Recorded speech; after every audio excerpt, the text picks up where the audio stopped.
ಯೂಟ್ಯೂಬಲ್ಲಿ ಅವ್ರು ಚೆನ್ನಾಗಿ ಹೇಳ್ತಾರೆ, ಇವ್ರು ಚೆನ್ನಾಗಿ ಹೇಳ್ತಾರೆ ಅಂತ ಎಲ್ಲ ಹೇಳ್ತಾರೆ. ಬಟ್ ಆದರೆ ಯಾರನ್ನು ಸೀಕ್ರೆಟನ್ನು ಬಿಟ್ಕೊಡಲ್ಲ. ಇಲ್ಲಿ ಪ್ರತಿಯೊಂದೂ ಸೀಕ್ರೆಟ್ ಹಿಡನ್ನ ಏನಿದೆ ಏನಿಲ್ಲ ಅಂತಕ್ಕಂಥದ್ದನ್ನ ಹೇಳಿಕೊಡ್ತಾರೆ. ಕಲಿಬೇಕು, ದುಡ್ಡು ಮಾಡಬೇಕು ಅಂತಕ್ಕಂಥದ್ದನ್ನ ಇರ್ತಾರೋ ಇಲ್ಲಿ ಬಂದು ಸೇರಿ ಅಂತ ಹೇಳ್ಬಿಟ್ಟು ನಾನು ಕೇಳ್ತೀನಿ. TIDI ಅಕಾಡೆಮಿಯ ಅತ್ಯುತ್ತಮ ಸ್ಟಾಕ್ ಮಾರ್ಕೆಟ್ ಹೂಡಿಕೆ ತರಬೇತಿಗಾಗಿ ಈ ನಂಬರ್ಸ್ಗೆ ಕಾಲ್ ಮಾಡಿ. ಹಾಯ್ ಫ್ರೆಂಡ್ಸ್, mastmaga.comಗೆ ಸ್ವಾಗತ. ನಾನು ಅಮರ್ ಪ್ರಸಾದ್. ಸ್ನೇಹಿತರೆ, ಒಂದಷ್ಟು ವರ್ಷಗಳ ಕೆಳಗೆ ಕಾರು ಖರೀದಿ ಮಾಡೋರಿಗೆ ಎರಡೇ ಇಂಧನದ ಆಪ್ಷನ್ ಇತ್ತು. ಒಂದು ಪೆಟ್ರೋಲ್, ಇನ್ನೊಂದು ಡೀಸೆಲ್. CNG ಬಂದು ವರ್ಷಗಳೇ ಆಗಿದ್ರು ಕೂಡ ಜನ ಅದನ್ನ ಬಡವರ ಇಂಧನ ಅಂತ ನೆಗ್ಲೆಕ್ಟ್ ಮಾಡ್ತಾ ಇದ್ರು. ಆದ್ರೆ ಈಗ ಪೆಟ್ರೋಲ್ ಡೀಸೆಲ್ ಬೆಲೆ ಗಗನಕ್ಕೇರಿದ ಮೇಲೆ CNG ಕಾರುಗಳು ಮುನ್ನೆಲೆಗೆ ಬರ್ತಾ ಇವೆ. ಜೊತೆಗೆ EV ಹಾಗೂ ಹೈಬ್ರಿಡ್ ಕಾರುಗಳ ಆಪ್ಷನ್ ಕೂಡ ಇದೆ. ಹೈಬ್ರಿಡ್ ನಲ್ಲೂ ಮೈಲ್ಡ್ ಹೈಬ್ರಿಡ್, ಸ್ಟ್ರಾಂಗ್ ಹೈಬ್ರಿಡ್ ಅಂತೆಲ್ಲ ವೇರಿಯಂಟ್ಗಳಿವೆ. ಭಾರತದ ಆಟೋ ಮಾರ್ಕೆಟ್ ಈಗ ನಿಧಾನವಾಗಿ ಪೆಟ್ರೋಲ್ ಡೀಸೆಲ್ ಗಳಿಂದ ದೂರಕ್ಕೆ ಹೋಗೋಕೆ ಪ್ರಯತ್ನ ಪಡ್ತಾ ಇದೆ. ಒಂದು ರೀತಿಯ ಟ್ರಾನ್ಸಿಷನ್ ಫೇಸ್ ನಲ್ಲಿದೆ, ಟ್ರಾನ್ಸ್ಫಾರ್ಮೇಶನಲ್ ಫೇಸ್. ಹಾಗಿದ್ರೆ ಈಗ ಕಾರು ಖರೀದಿ ಮಾಡೋಕೆ ಯಾರಾದ್ರೂ ಹೊರಟ್ರೆ ಅವರು ಯಾವ ಇಂಜಿನ್ ಆಪ್ಷನ್ ತಗೋಬೇಕು? ಸರಿಯಾದ ಇಂಧನದ ಆಪ್ಷನ್ ಯಾವುದು? ಹೈಬ್ರಿಡ್ ಕಾರುಗಳು ಅಂದ್ರೆ ಏನು? ಆಟೋಮೆಟಿಕ್ ಆಗಿ ಕಾರ್ನ ಬ್ಯಾಟ್ರಿ ಚಾರ್ಜ್ ಆಗೋದು ಹೇಗೆ? ಫುಲ್ EVಗೆ ಕನೆಕ್ಟ್ ಮಾಡಿ ಚಾರ್ಜ್ ಮಾಡಬೇಕು. ಆದರೆ ಹೈಬ್ರಿಡ್ ಕಾರ್ಗಳಲ್ಲಿ ಬ್ಯಾಟ್ರಿ ಇರುತ್ತೆ, ಬಟ್ ಅದನ್ನ ಚಾರ್ಜ್ ಮಾಡಲೇಬೇಕಂತಿಲ್ಲ. ಅದರೊಳಗೆ ಎರಡು ವೇರಿಯೇಷನ್ ಇದೆ. ಪ್ಲಗ್ ಇನ್ ಹೈಬ್ರಿಡ್ ಇದೆ, ಪ್ಲಗ್ ಇನ್ ಮಾಡದೆ, ಚಾರ್ಜೇ ಮಾಡದೆ ಹೋಗೋ ಹೈಬ್ರಿಡ್ ಕಾರ್ಗಳು ಕೂಡ ಇದೆ. ಇದೆಲ್ಲ ಹೆಂಗ್ ವರ್ಕ್ ಆಗುತ್ತೆ? ಪೆಟ್ರೋಲ್ ಡೀಸೆಲ್ ಕಾರುಗಳಿಗೆ ಭವಿಷ್ಯ ಇಲ್ವಾ? ಎಲ್ಲವನ್ನ ಎಕ್ಸ್ಪ್ಲೈನ್ ಮಾಡ್ತಾ ಹೋಗ್ತೀವಿ. ಕಡೆ ತನಕ ಮಿಸ್ ಮಾಡದೆ ನೋಡಿ. ಕೊನೆಯಾಯ್ತು ಡೀಸೆಲ್ ಯುಗ. ಸ್ನೇಹಿತರೆ, ಡೀಸೆಲ್ ಕಾರುಗಳು ತಮ್ಮ ಟಾರ್ಕ್ ಹಾಗೂ ಪವರ್ ಡೆಲಿವರಿಗೆ ಹೆಸರುವಾಸಿ. ಸಾವಿರಾರು ಕಿಲೋಮೀಟರ್ ಟ್ರಾವೆಲ್ ಮಾಡೋಕೆ ಈಗಲೂ ಕೂಡ ಡೀಸೆಲ್ ಕಾರುಗಳೇ ಬೆಸ್ಟ್. ಆದ್ರೆ ಇತ್ತೀಚೆಗೆ ಡೀಸೆಲ್ ಕಾರುಗಳು ತಮ್ಮ ಪಾಪ್ಯುಲಾರಿಟಿಯನ್ನ ಕಳ್ಕೊಳ್ಳೋದ್ರ ಜೊತೆಗೆ ಸರ್ಕಾರದ ಟಫ್ ರೂಲ್ಸ್ ನಿಂದಾಗಿ ಜನರ ಜೇಬಿಗೂ ಭಾರ ಅನ್ನಿಸ್ತಾ ಇವೆ. ಡೀಸೆಲ್ ನಿಂದ ಹೆಚ್ಚಿನ ಎಮಿಷನ್ ಆಗ್ತಿರೋದು ಇದಕ್ಕೆ ಮುಖ್ಯ ಕಾರಣ. ಕೇಂದ್ರ ಸಾರಿಗೆ ಸಚಿವ ನಿತಿನ್ ಗಡ್ಕರಿ ಡೀಸೆಲ್ ಕಾರು ಬಳಕೆದಾರರಿಗೆ ಚೇಂಜ್ ಆಗ್ರಿ, ನೀವು ಬದಲಾಗ್ರಿ ಅಂತ ತಮ್ಮ ಭಾಷಣಗಳಲ್ಲಿ ಹೇಳ್ತಾನೆ ಇರ್ತಾರೆ. ದಿಲ್ಲಿ ಅಂತ ನಗರಗಳಲ್ಲಿ ಏರ್ ಕ್ವಾಲಿಟಿ ಇಂಡೆಕ್ಸ್ ಕುಸಿದಾಗ ಗ್ರೇಡೆಡ್ ರೆಸ್ಪಾನ್ಸ್ ಆಕ್ಷನ್ ಪ್ಲಾನ್ ಅಥವಾ GRAP ಆಕ್ಷನ್ ಮೂಲಕ ಡೀಸೆಲ್ ಕಾರುಗಳನ್ನ ದಿನಗಟ್ಟಲೆ ಬ್ಯಾನ್ ಮಾಡಲಾಗಿರುತ್ತೆ. ಕೆಲವೊಮ್ಮೆ BS3 ಹಾಗೂ ಅದಕ್ಕಿಂತ ಹಳೆ ವರ್ಷನ್ ಪೆಟ್ರೋಲ್ ಕಾರುಗಳು ಕೂಡ ಬ್ಯಾನ್ ಆಗ್ತವೆ. GRAP 4 ರೆಸ್ಟ್ರಿಕ್ಷನ್ ಅಂದ್ರೆ BS6 ವಾಹನಗಳು ಮಾತ್ರ ರೋಡಿಗಿಳಿಯೋಕ್ ಸಾಧ್ಯ.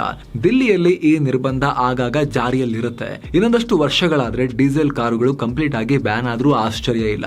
ಇದೇ ಕಾರಣಕ್ಕೆ ಮುಂದಾಲೋಚನೆ ಮಾಡಿರೋ ಮಾರುತಿ ಸುಜುಕಿ ಹಾಗೂ ಟೊಯೋಟಾದಂತಹ ಕಂಪನಿಗಳು ನಿಧಾನಕ್ಕೆ ಡೀಸೆಲ್ ಎಂಜಿನ್ ಗಳಿಗೆ ಟಾಟಾ ಮಾಡ್ತಿವೆ. ಇನೋವಾ, ಫಾರ್ಚುನರ್ ನಂತ ದೊಡ್ಡ ಕಾರುಗಳು ಕೂಡ ಪೆಟ್ರೋಲ್ ನಲ್ಲೇ ಬರ್ತಾ ಇವೆ.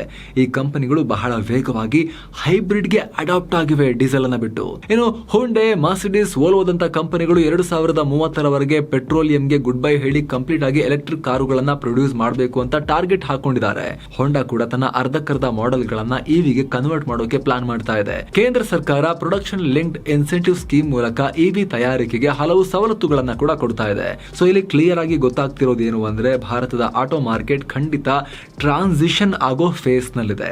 ಎಲ್ಲಿಂದ? ಈ ಫಾಸಿಲ್ ಫ್ಯೂಲ್ ಇಂದ ಅಂದ್ರೆ ಪೆಟ್ರೋಲ್ ಡೀಸೆಲ್ ನಿಂದ ಸೀದಾ ಎಲೆಕ್ಟ್ರಿಕ್ಗೆ ಟ್ರಾನ್ಸಿಷನ್ ಅಥವಾ ಟ್ರಾನ್ಸ್ಫಾರ್ಮ್ ಆಗೋ ಫೇಸ್ ನಲ್ಲಿದೆ.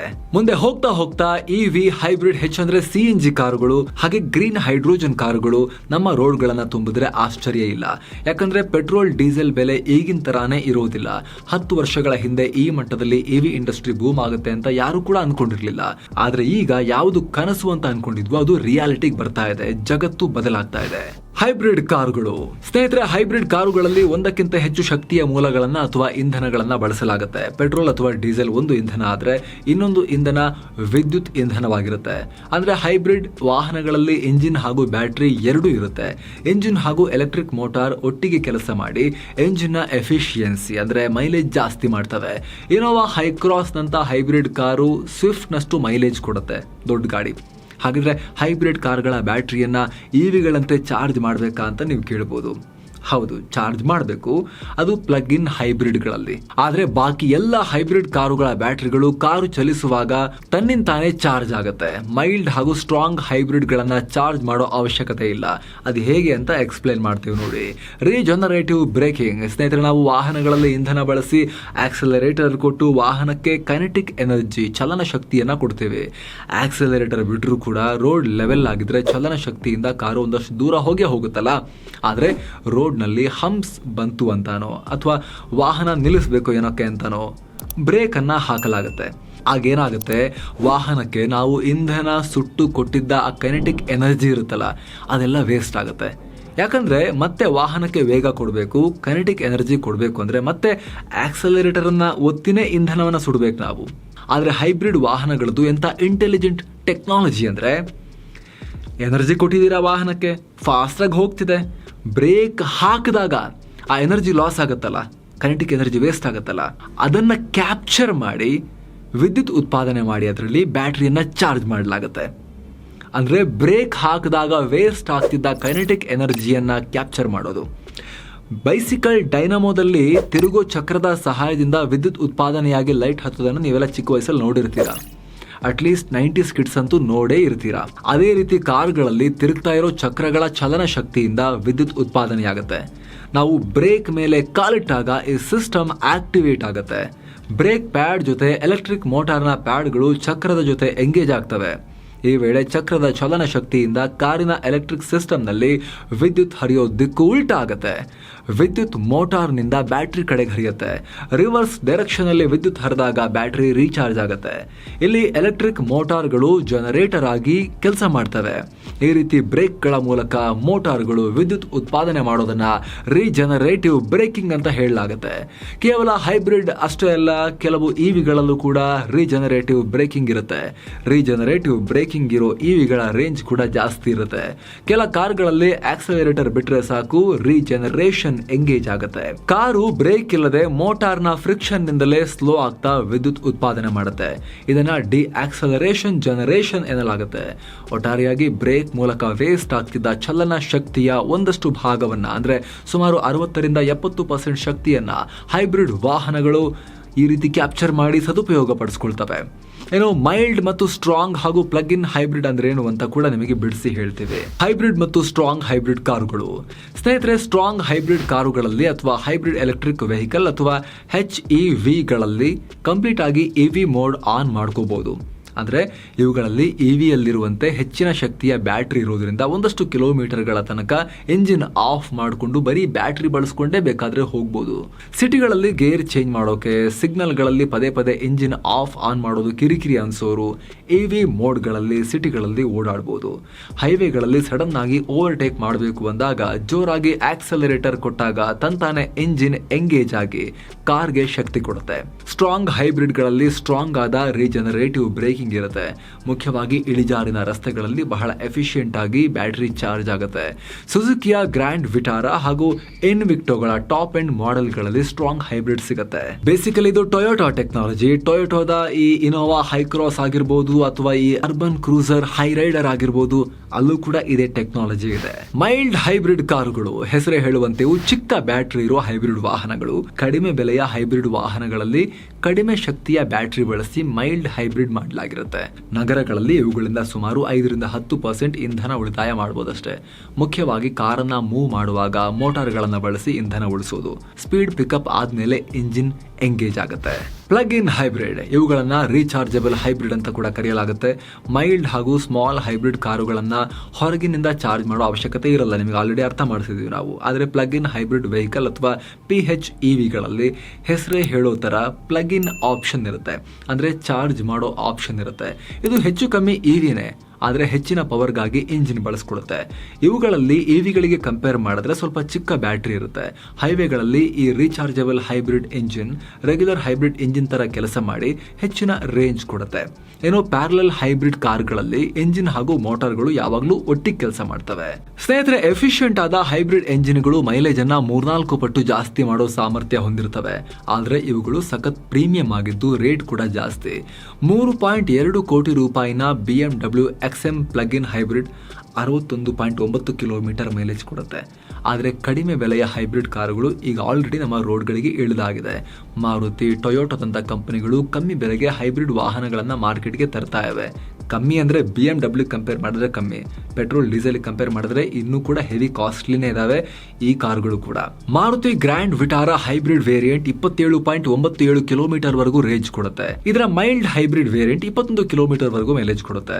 ಇನ್ನು ಮಾರುತಿ ಇನ್ವಿಕ್ಟೋ ಅಥವಾ ಇದರ ಟೊಯೋಟೋದ ಅಣ್ಣ ಇನೋವಾ ಹೈ ಕ್ರಾಸ್, ಇವುಗಳೆರಡೂ ಕೂಡ ಸುಮಾರು 31 ಲಕ್ಷ ರೂಪಾಯಿಯಿಂದ 40 ಲಕ್ಷ ರೂಪಾಯಿವರೆಗೂ ಕೂಡ ಇವೆ. ಈ ದೊಡ್ಡ ಕಾರ್ಗಳು 8-10 ಕಿಲೋಮೀಟರ್ ಮೈಲೇಜ್ ಕೊಡ್ತವೆ ಬೇರೆ ಇಂಧನ ಆದ್ರೆ ಈ ಹೈಬ್ರಿಡ್ ವರ್ಷನ್, ಈ ಸ್ಟ್ರಾಂಗ್ ಹೈಬ್ರಿಡ್ ವರ್ಷನ್ ನ ಇದೇ ಇನೋವಾ ಹೈಕ್ರಾಸ್ ಮತ್ತು ಇನ್ವಿಕ್ಟೋಗಳು 16-17 ಕಿಲೋಮೀಟರ್ ತನಕ ಮೈಲೇಜ್ ಕೊಡ್ತವೆ. ಇನ್ನು Honda City hybrid version 27 kilometre ತನಕ ಮೈಲೇಜ್ ಕೊಡುತ್ತೆ. ಅಂದ್ರೆ ಹೆಚ್ಚು ಕಮ್ಮಿ 350, 400cc, 650cc ಬೈಕ್ಗಳು ಕೊಡೋ ರೇಂಜ್ ನ ಮೈಲೇಜ್ ಅನ್ನ ಈ ಹೈಬ್ರಿಡ್ ಕಾರುಗಳು ಕೊಡ್ತವೆ. ಆದ್ರೆ ಸ್ಟ್ರಾಂಗ್ ಹೈಬ್ರಿಡ್ ಕಾರುಗಳಿಗೆ ಪೆಟ್ರೋಲ್ ವೇರಿಯಂಟ್ ಗಳಿಗಿಂತ 3 ಲಕ್ಷ 4 ಲಕ್ಷ ಎಲ್ಲ ರೇಟ್ ಜಾಸ್ತಿ ಇರುತ್ತೆ.